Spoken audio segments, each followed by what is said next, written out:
Bismillahirrahmanirrahim. I'lam anna lil mura'i maqsudan la mahalata. Ketahuilah bahwasanya orang yang riya itu pasti memiliki tujuan. La mahalata, ya. Tidak mungkin tidak.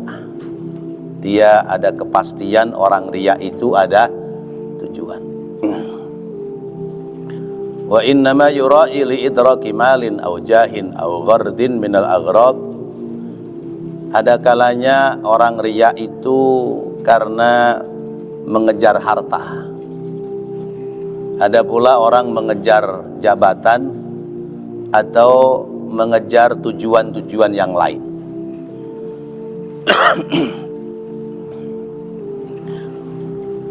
Imam Jamaluddin Al-Qasimi membagi ada 3 model. Ahaduha, yang pertama, ayyakuna maqsuduhu at-tamakkun min maksiatin. Tujuan riya yang pertama, supaya orang itu tetap eksis bisa melakukan perbuatan maksiat tanpa dicurigai oleh orang lain. Kalladzi yura'i bi'ibadatihi wa yudhiru taqwa wal wara' wa gharduhu ay yu'rafa bil amanati fayula mansiban aw yusallama ilaihi. Orang riya dengan menampakkan ibadahnya, menampakkan ketakwaan, menampakkan sifat waro' seolah tidak butuh kepada dunia, tetapi dia punya tujuan supaya orang itu memberikan amanah kepada dia. Karena nampak orang ini soleh, nampak orang ini punya takwa, dan ketakwaannya ditampakkan di banyak orang, dengan maksud supaya orang itu menempatkan ini orang yang riya diberikan amanah. Seperti misalnya amanah menduduki jabatan atau amanah membagikan harta, karena dianggap orang ini orang ahli kebaikan. Tetapi pada tujuannya supaya liyastaksira bima qaddara alaihi minhu au yuda'al wada'i'a, supaya dia bisa leluasa menentukan mana orang-orang yang perlu dibagi, mana yang tidak. Kemudian supaya dia bisa menitipkan barang kepada siapapun karena dia dianggap orang ahli kebaikan, sehingga yang dititipi barang amanah, sehingga kapan saja dia bisa mengambil dengan baik. Atau dia melakukan ketakwaan, menampakkan kebaikan itu, yatawassalu ila tahabbub bimra'atin, supaya ada perempuan yang cinta sama dia. Jadi keburukannya ditutupi dengan ketakwaan supaya orang perempuan demen sama dia. Au yahduru majlisal ilm wa tadhkir wa qasduhu an-nadharu li amradin. Atau dia datang ke majelis ta'lim, dia datang ke majelis zikir, tapi ada tujuan lain. Supaya apa? Supaya kesannya dia orang baik, kemudian satu saat dia menginginkan sesuatu, mungkin jabatan dan sebagainya, orang kemudian memandangnya dia sebagai orang yang baik. Fahaula'i abghadul mura'ina ilallahi ta'ala, maka perilaku-perilaku yang seperti itu adalah paling orang yang riya yang paling dibenci oleh Allah, karena kebusukannya, ketidakbaikannya ditutupi dengan kebaikan, supaya orang memandang dia orang baik, lalu dia ditempatkan pada posisi-posisi strategis yang kemudian dia bisa mengatur segala sesuatunya.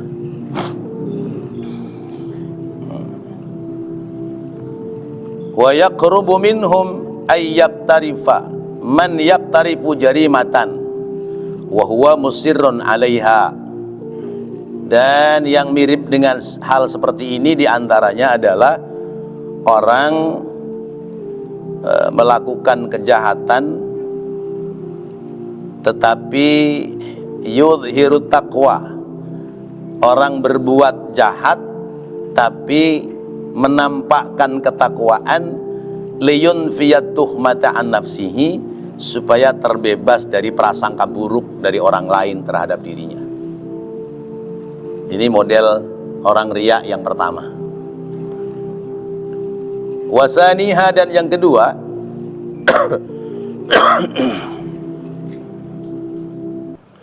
ayyakuna gharduhu naila haddin min hududid dunya min malin aw nikahin aw nikahi imra'atin jamilatin aw syarifatin.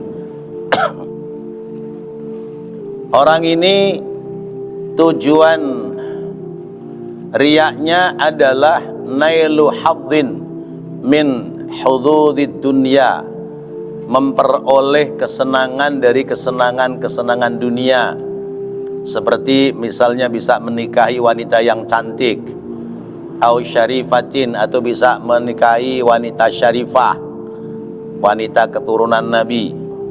Kalladzi yudhirul ilma wal ibadah liyurghaba fi tazwijihi, seperti menampakkan dia seorang berilmu, seorang ahli ibadah, supaya bisa memperoleh kepercayaan menikahi terhadap wanita-wanita yang dia inginkan. Au i'ta'ihi, atau dia memperoleh hal-hal yang dia inginkan. Fahadha riya'un mahdhurun, maka ini riya' yang diharamkan. Mengapa diharamkan? Li'annahu talabun bi ta'atillahi mata'al hayatid dunya walakinnahu dunal awal. Dia membuat ketaatan kepada Allah, tetapi sesungguhnya adalah untuk mencari kesenangan dunia. Jadi ini beda dari yang pertama. Kalau yang pertama itu menampakkan ketakwaan supaya diberikan amanah jabatan, yang kedua menampakkan ketakwaan supaya memperoleh keuntungan dunia. As-salisatu, yang ketiga,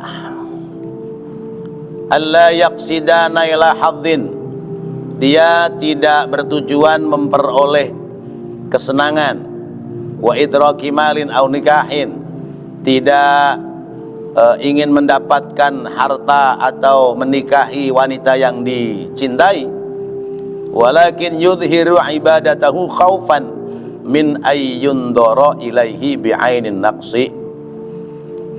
Dia menampakkan kebaikan, menampakkan ibadah, menampakkan ketakwaan karena takut kalau dia itu dianggap orang yang tidak memiliki keimanan. Jadi semata-mata takut kalau tidak dianggap orang ahli ibadah. Wala yu'addu minal khasati waz zuhadi, dan tidak dianggap orang yang istimewa atau orang ahli zuhud, yaitu orang yang hati-hati terhadap harta dunia. Wa yu'taqadu annahu min jumlatil ammati, dia khawatir oleh orang-orang sekitarnya dianggap orang awam biasa. Maka ditampakkan riyaknya itu seperti yamshi musta'jilan fayattali'u alaihin nasu fayuhsinul masya wa yatrukal ajlata kaila yuqalu innahu min ahlil lahwi was sahwi la min ahlil waqar. Seperti misalnya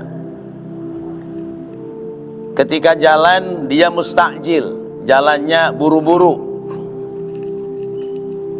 tidak menampakkan orang ahli ibadah. Tapi begitu dilihat oleh banyak orang, maka jalannya berubah. Ya. Misalnya mula-mula jalannya tengok-tengok, ya, tidak menampakkan orang ahli ibadah. Tapi begitu orang-orang pada melihat, akhirnya dia merubah sikap. Ya.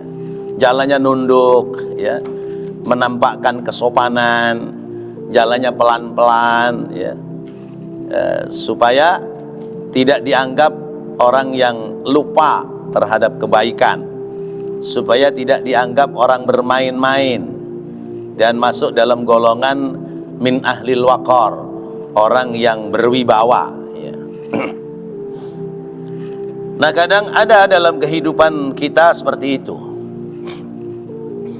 Maka kadzalika man yasbiqu ila ad-dhahki aw yabdu minhu al-mizah fa yakhafu ayyun dara ilaihi bi'anil ihtiqar fayattabi'u dzalika bil istighfar wa tanaffusis su'ada wa idharil khuzun, ya.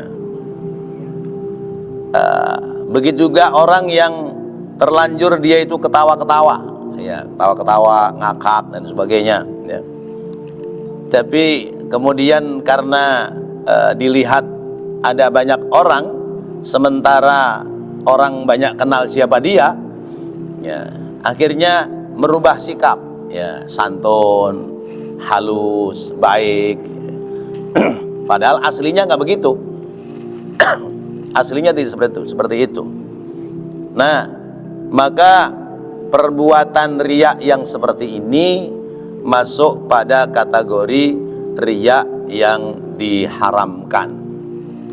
Berarti manakala orang melakukan hal-hal yang seperti ini, dia mendapatkan sanksi dosa dari Allah Subhanahu wa ta'ala. Nah, dari mana bahwa riya ini hal yang tidak diperbolehkan oleh agama? Adalah surat Al-Ma'un, ya, yang ada kalimat alladzina hum yura'una, ya. Dan ayatnya ara'aital ladzi yukadzibu bid-din fadzalika alladzi yad'ul yatim wa la yakhuddu ala tu'amil miskin fawailul lil musallin alladzina hum an salatihim sahun alladzina hum yura'una wa yamna'unal ma'un. Ada 5 yang dikelompokkan orang yang mendustakan agama. Yang pertama, alladzi yad'ul yatim, orang yang menghardik anak yatim. Menghardik itu apa? Mencela, memaki-maki, ya. Marah-marahin sama anak yatim, karena biasanya anak yatim itu bandel, ya. Ya, jangankan anak yatim yang nggak punya bapak, anak kita aja kadang-kadang bandel nggak? Ya, anak kita aja kadang bandel, yang ada orang tuanya.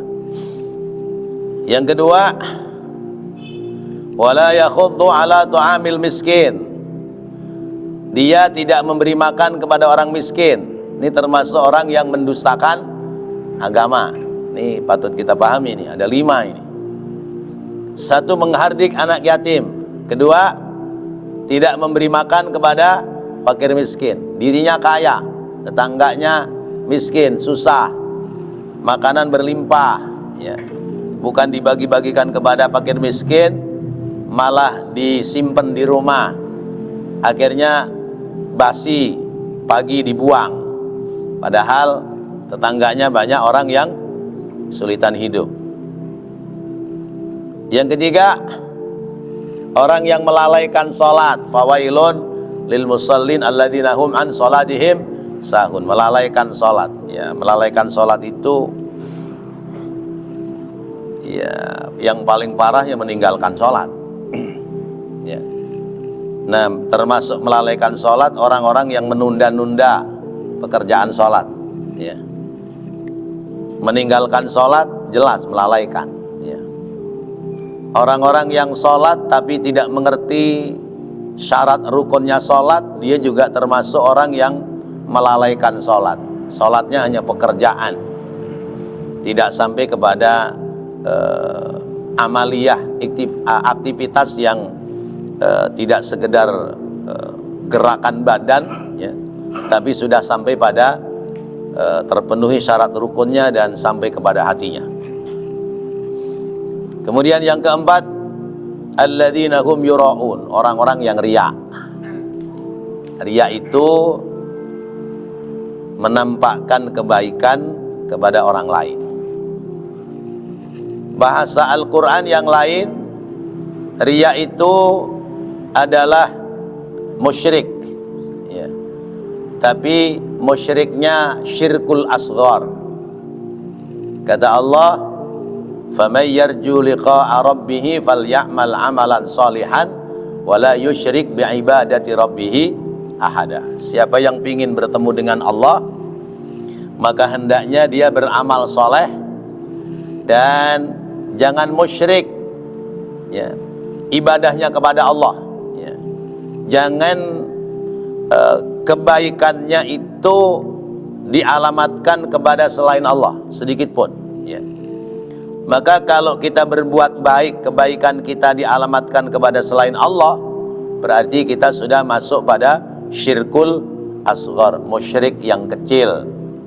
Nggak ada pahala itu kebaikan. Tapi musyrik yang ini bukan tidak ada pahala, tapi justru menjadi dosa karena riyaknya, ya, saya ulangi, riyak yang ini bukan sekedar hilang pahala, tetapi riyak yang ini adalah menjadi sebab dosa. Kenapa? Karena menutupi keburukan dengan berbuat kebaikan. Menutupi keburukan dengan kebaikan. Sesungguhnya ada niatan-niatan buruk, ya, ada pekerjaan-pekerjaan buruk, tetapi yang dia tampakkan adalah kebaikan supaya orang percaya pada dirinya. Contoh lain misalnya, orang pergi sholat berjamaah, dia ikut pergi jamaah, tapi niatannya sholat berjamaah bukan mengambil keutamaan dalam ibadah, tapi supaya orang mempercayai bahwa dia orang baik. Mana buktinya baik? Dia tukang sholat berjamaah. Atau misalnya, nih sebentar lagi sholat taraweh. Kalau puasa nggak kelihatan, kalau taraweh kelihatan. Supaya orang beranggapan dia orang baik, waktunya taraweh berangkat ke masjid sholat taraweh. Tapi giliran puasa nggak puasa. Nah, ini misalnya ada yang seperti itu, ya. Biasanya sih nggak begitu kalau urusan puasa, ya. Kalau urusan puasa, dia puasa tapi dia tidak sholat, ya. Puasa tapi nggak sholat. Ada yang begitu. Nah, ada yang bilang banyak, ya. Iya. Sholatnya ditinggal, puasanya dikerjakan, ya. Padahal perintah Allah sebelum puasa adalah sholat, ya. Jadi kadang ketukar-tukar kita, ya. Kewajiban sholat itu didahulukan, tapi kadang orang puasa tapi tidak sholat karena punya anggapan bahwa puasa itu menghapus dosa. Orang sedekah, dia ikut sedekah. Orang puasa Senin Kemis, dia ikut puasa Senin Kemis, ya. Tapi sesungguhnya dia itu tidak bersemangat melakukan itu, kecuali karena supaya dia dianggap ya orang baik. Atau misalnya ada puasa sunnah, ya sebut aja ada puasa Senin Kemis. Orang-orang pada puasa Senin Kemis, lalu ketika dia bertamu, ya, disuguhin sama tuan rumah, nggak mau makan, nggak mau minum, ya. Kenapa sampean nggak makan, nggak minum? Ini kan hari Senin puasa, gitu. Ini hari Senin puasa, ya. Hari Seninnya yang puasa, orangnya nggak puasa, tapi supaya dianggap orang taat, ya, orang ahli ibadah, dia ya, disuguh makanan nggak mau makan, ya. Saya pingin ngormatin sama yang pada puasa, saya nggak mau ikut makan minum, gitu, ya. Kan kadang ada begitu. Nah ini berarti dia menampakkan ketaatan, ya, menampakkan ketaatan dan dengan cara menipu orang lain, ya, menampakkan ketaatan dengan cara menipu orang lain. Dijelaskan di sini jama'a baina khabisain, ya, menghimpun dua keburukan sekaligus. Fa innahu yuri annahu shaimun summa yuri annahu mukhlisun laisa bimura'in. Jadi dia menampakkan seperti orang berpuasa, lalu meyakinkan kepada orang lain bahwa dia itu ikhlas dalam puasa, bukan karena riya. Buktinya disuguh makanan nggak mau makan, ya. Padahal sejatinya dia tidak puasa. Atau hal-hal lain, ya, hal-hal lain, misalnya di kalangan teman-temannya dia itu sudah ada komitmen, ya, nanti kalau kita kumpul, kita menghimpun pekerjaan sedekah, ya, saya mau sedekah 500.000, tapi buat mancing doang, ya, buat mancing doang. Ntar kalau orang-orang udah pada sedekah banyak, pancingan saya ambil lagi. Dia komitmen sama teman-temannya begitu. Lalu begitu yang lain kumpul menawarkan tentang sedekah, ya, saya keluar dulu nih, gopek 500.000. Nah, yang lain kan, wah dia aja 500.000 sedekahnya. Wah, saya 1 juta, saya 2 juta, sekian. Ya. Begitu bubar, kumpul semua duit, ditarik lagi duit dia. Nah, berarti dia menampakkan kebaikan kepada orang lain, tapi sesungguhnya adalah menipu terhadap orang lain. Dua hal dia perbuat, ya. Satu, menampakkan kebaikan dengan maksud kebohongan. Yang kedua, telah membohongi terhadap orang lain.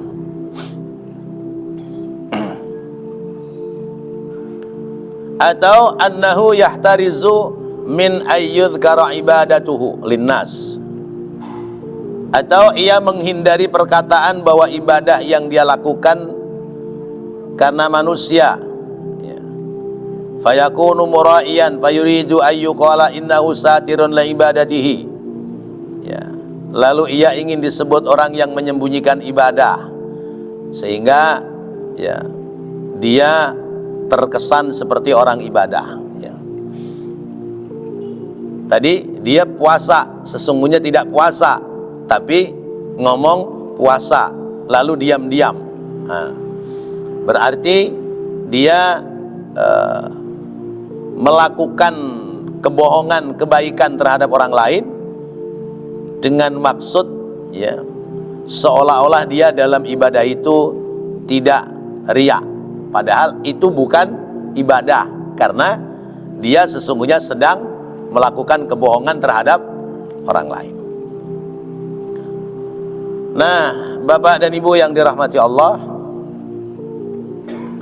maka yang seperti ini dikatakan oleh pengarang kitab ini, hadza ma yajri majrahu min afatir riya. Ini adalah ya dampak-dampak yang membahayakan dari penyakit riya. Fala yasbiqul ilal insani illa li rasukhi irqir riya'i fil batini. Sehingga riya itu tidak akan menghinggapi seseorang kecuali dalam dirinya telah tertancap akar sifat riya ya. Memang orang itu dasarnya punya penyakit riya ya. Jadi kemana-mana ya selalu memamerkan nilai-nilai kebaikan. Nah, tadi 5 hal yang dianggap mendustakan agama. Yang terakhir adalah wa yamna'unal ma'un, yaitu orang enggan memberikan bantuan kepada orang lain yang membutuhkan. Jadi itu 5 poin, dan 1 poin yang sedang kita bahas adalah tentang riya.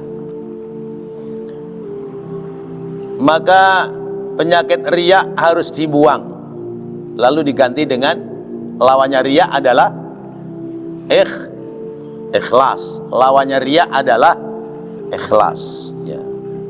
Ikhlas itu bening, jernih, bersih. Kata Allah dalam Al-Quran, min baini farsin wadamin labanan khalisan sa'igan lisyaribin ya.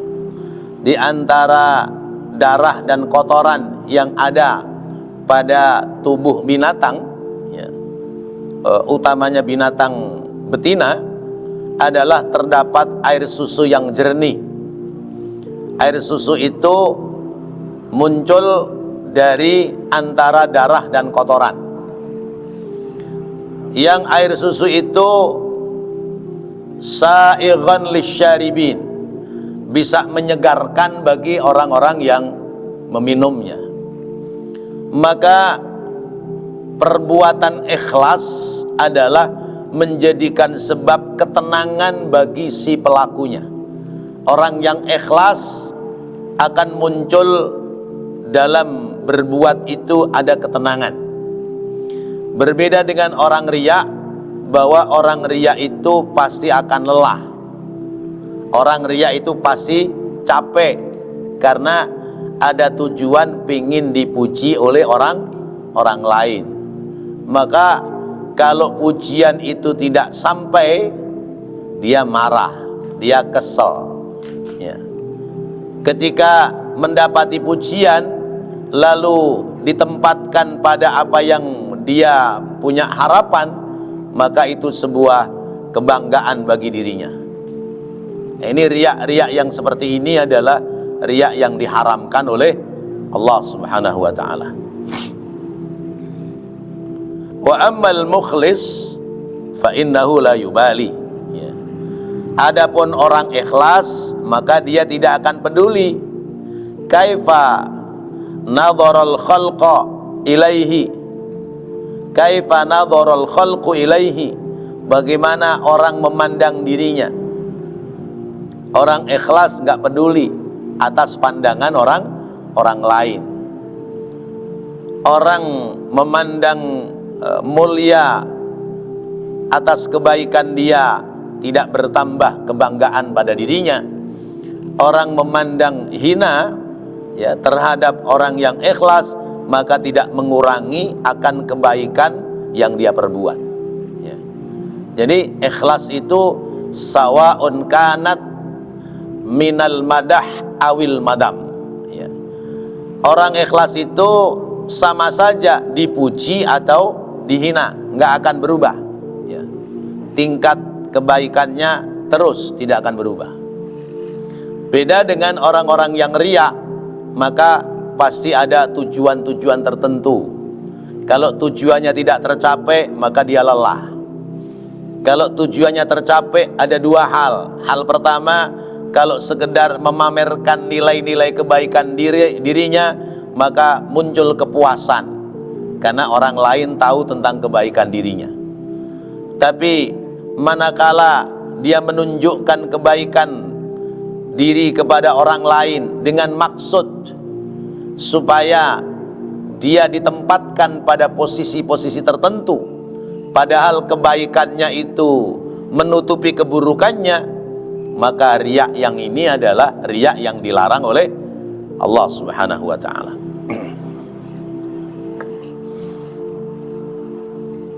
Sebagaimana riya ada dua model, maka ikhlas juga ada dua model. Seperti yang pernah saya sampaikan, ada mukhlas, ada mukhlis, ya. Mukhlas adalah keikhlasan yang tidak akan rusak. Orang berbuat baik, kebaikannya tidak rusak, itu namanya mukhlas. Lain hal mukhlis. Kalau mukhlis, orang berbuat baik tapi kebaikannya bisa rusak oleh sebab-sebab tertentu, ya. Pernah saya kasih contoh, ya. Kita nolong orang ikhlas, tapi sekali waktu orang itu kita anggap menyakiti diri kita. Apa yang terjadi? Orang nggak tahu diri, ya. Begitu sudah seneng, sudah baik aja, ngelawan kita, musuhin kita, lupa dia dulu kita yang nolong sehingga dia sukses kayak begitu. Nah, ini namanya mukhlis. Dulu waktu nolong ikhlas, tapi karena ada sesuatu hal hilang ikhlasnya, namanya mukhlis. Berarti ikhlasnya rusak oleh syahwatnya, rusak oleh hawa nafsunya, atau mungkin dirusak oleh setan, ya. Ya, mendingan nolong apa itu, ya. Ada bahasa nolongin dia mah kayak nolongin anjing kejepit. Begitu ditolongin aja, lepas aja, gigit dia sama kita. Nah itu namanya mukhlis. Tapi kalau mukhlas, menolong orang lain tanpa pamrih sama sekali, ya. Kita nolong orang lain itu menjadi sukses lewat tangan kita, lalu orang lain itu tidak berterima kasih kepada kita, nggak ada urusan buat kita, karena kita nolongnya mukhlas. Sampai orang ngomong, "Bang, itu dulu kan waktu susah ente yang nolongin, sekarang kayak nggak kenal sama ente." Biarin, tugas saya adalah nolong dia. Selebihnya dia berterima kasih atau tidak bukan lagi urusan saya. Nah itu namanya mukhlas.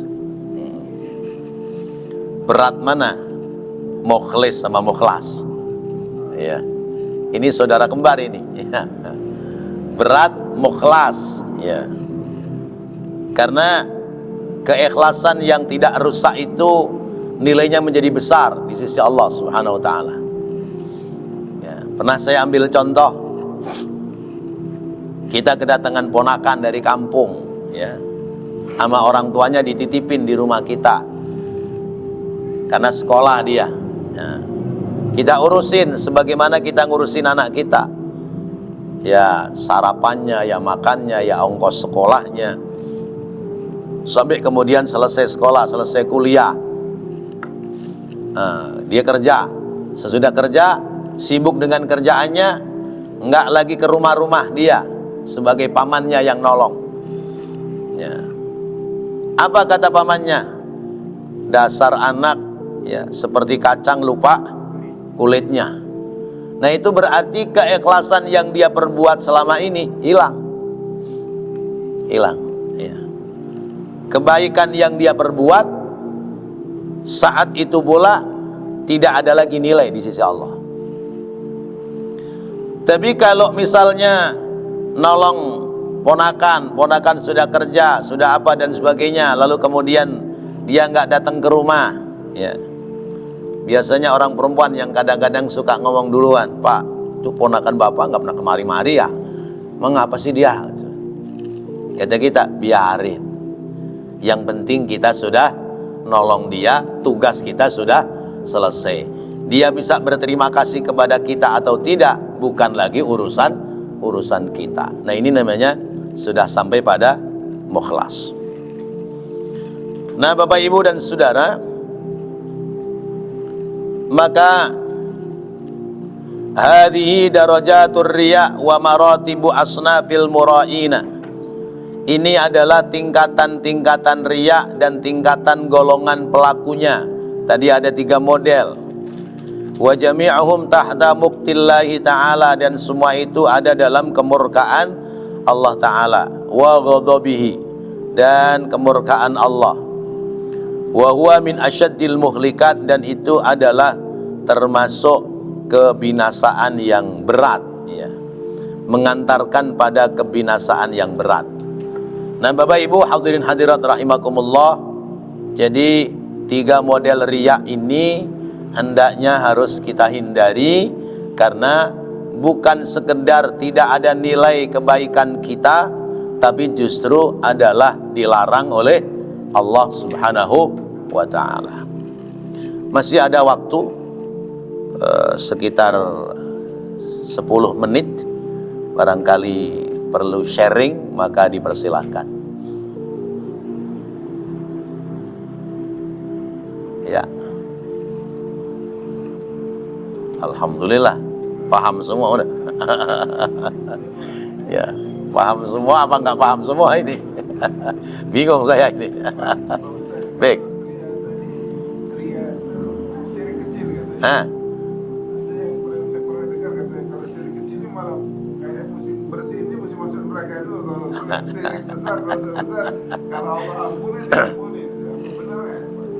Baik. Ada syirkul asghar, ada syirkul akbar. Kalau musyrik besar itu innallaha la yaghfiru ay yushraka bih wa yaghfiru ma duna dzalika liman yasha. Sesungguhnya Allah tidak mengampuni dosa musyrik, dan Allah siap mengampuni dosa-dosa yang lain, tentu atas kehendak Allah. Itu musyrik besar. Nah, musyrik besar itu apa? Mempersekutukan Allah. Misal, ini misal aja, saya punya keris, ya. Keris ini ampuh, nah, bertuah, ya. Lalu saya rawat, saya tempatkan di tempat yang terhormat. Nanti kalau malam Jumat Kliwon, ya, saya cuci dengan air kembang 7 rupa misalnya, ya. Kemudian saya keramatkan. Nah, ini berarti kita sudah melakukan perbuatan musyrik, ya. Ya, namanya musyrik amali. Ada lagi musyrik i'tiqadi, i'tiqadnya, ya, keyakinannya. Ini orang-orang non muslim ini kalau ibadah pakaiannya rapi-rapi dah, ya, pakai jas, pakai dasi, ya, ke sepatu. Ini kayaknya agama dia paling benar kali, nggak kayak kita orang Islam kalau sholat cuma pakai kaos doang, misalnya gitu, ya. Nah, kaos partai lagi, ya. Mana gambarnya perempuan nyengir lagi, ya. Yang di belakang kan bingung itu. Nah, kalau kita meyakini kebenaran agama lain, sekalipun kita tidak ke sana, tapi meyakini kebenaran agama lain, berarti i'tiqad kita sudah musyrik, ya, musyrik, ya. Nah, musyrik fi'li, menyembah kepada patung-patung berhala. Musyrik kauli, musyrik ucapan, yang kadang-kadang tidak terasa. Saya kalau sakit kepala belum sembuh kalau belum minum bodrek. Musyrik gak? Iya, itu ucapannya musyrik. Iya. Saya kalau sakit kepala belum sembuh kalau belum minum bodrek. Berarti yang ngasih sembuh bodrek, padahal yang ngasih sembuh Allah. Maka kalimatnya harus dirubah. Alhamdulillah, kalau saya sakit kepala Allah kasih cocok obatnya pakai bodrek. Allahnya jangan ditinggal supaya tidak jadi musyrik.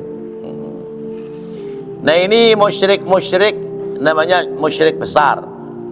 Musyrik besar itu mempersekutukan Allah dengan makhluk, mempercayai kekuatan di luar kekuatan Allah. Maka kalau ada kekuatan di luar kekuatan Allah, kita harus mengucapkan hauqalah, la haula wala quwata illa billahil aliyyil azim.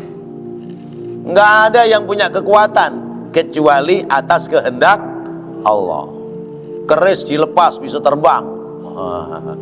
Nggak ada itu kekuatan keris kecuali atas kehendak Allah. Ya.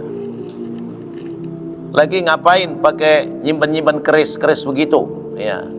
Nggak ada keuntungannya. Ya. Nggak ada nilai materialnya. Ya. Kalau mau nyimpen keris yang bisa menghasilkan itu kerisnya Raul Remos, ya, keris Dayanti, itu bisa menghasilkan uang itu. Ya, ya, lepas dari Anang pindah ke Raul Remos, ya, itu keris yang bisa menghasilkan uang, keris Dayanti. Atau dulu pemain tinju namanya keris John, itu sekali main ya dapat uang besar, ya.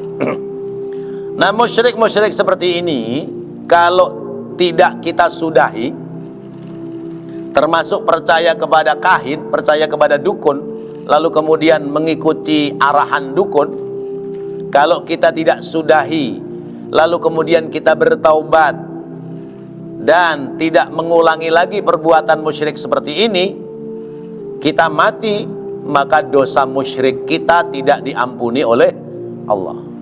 Begitu maksudnya, Pak. Ya. Dosa-dosa musyrik seperti ini tidak diampuni oleh Allah. Karena telah menyamakan Allah dengan makhluk. Nah, harus hati-hati. Ini namanya syirkul akbar. Nah, kalau syirkul asghar, musyrik kecil, itu riya. Sementara riya ada dua.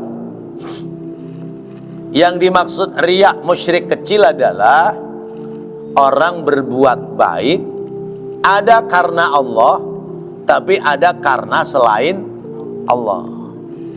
Saya bagi-bagi beras karena Allah, tapi ada karena selain Allah. Sebab nanti sebulan lagi saya mau nyalon RW, jadi saya bagi-bagi beras. Berarti bagi-bagi berasnya ada karena Allah, tapi karena supaya dipilih sama warga. Nah, ini namanya musyrik, musyrik kecil.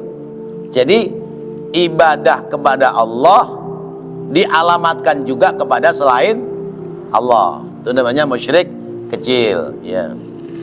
Saya bagi-bagi sembako, ya. Ya, saya datangi itu majelis-majelis taklim, saya datangi itu kumpulan-kumpulan orang-orang, saya mintain KTP, saya bagi-bagi sembako, saya ngomong, ini saya niat karena Allah, ente pilih saya, boleh nggak pilih juga, silahkan, tapi omongan doang, ya, mulut doang, ya. Kenyataannya nggak seperti itu, bahwa dia menyampaikan sembako adalah sebagai tanda alat ganti supaya orang memberikan suara kepada dia. Maka yang seperti itu namanya syirkul asghar. Kalau musyrik kecil seperti itu cuman tidak ada pahala, nggak ada dosa, tapi kebaikannya tidak menghasilkan keuntungan pahala. Sementara yang dimaksud dengan riya yang ini adalah orang berbuat baik tapi tujuan kebaikannya menutupi keburukan dirinya. Orang berbuat baik tapi tujuannya menutupi kebusukan-kebusukan yang ada pada dirinya, sehingga orang beranggapan bahwa dia adalah orang baik. Wallahu a'lam bishawab. Baik, mudah-mudahan apa yang kita bahas, kita pelajari menjadi ilmu yang bermanfaat dan kita dapat amalkan dalam kehidupan kita sehari-hari, sehingga ada kewaspadaan bagi kita, jangan sampai kita jatuh pada perilaku perbuatan musyrik. Amin ya Allah ya Rabbal alamin. Rabbana taqabbal minna innaka antas sami'ul alim wa tub alaina innaka antat tawwabur rahim. Rabbighfir warham wa anta khairur rahimin. Wa sallallahu ala sayyidina Muhammad wa ala alihi wa sahbihi wa sallam. Walhamdulillahi rabbil alamin. Wassalamualaikum warahmatullahi wabarakatuh. Waalaikumsalam.